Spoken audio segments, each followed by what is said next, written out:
நல்லா இருக்கியா கங்கம்மா? இருக்கேன். அண்ணக்கிளி சொல்லுங்க மாமா. ஐயா, என்னடா பேய் முறையவே மாத்துது. அன்னக்கிளி, இவன் உனக்கு மாமன் இல்ல, பேரன். பேரனை கொஞ்சம் மாதிரி லுளு ஆயின்னு சொல்லு. லுளு ஆயி. சரி, வரலைன்னா விட்டுடு. சொந்தக்கார பேயா போயிட்ட. பெருந்தோம்பனுக்கு பேர் போன குடும்பம் நம்ம குடும்பம். அந்த பையன் நிக்க வச்சே பேசிக்கிட்டு இருக்கே. பின்ன என்னடா உட்கார வச்சு ஒரு டம்ளர் ரத்தமா குடுக்க முடியும்? சாப்பிட சொல்லாத்தா. அதுவே எடுத்துக்கிடும் போல இருக்குடா.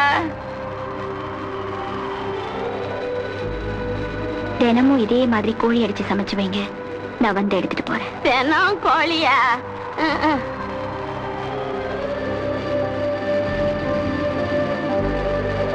என்னடா இவ தினம் கோழி அடிச்சு குழம்பு வைக்க சொல்லிட்டு போறா.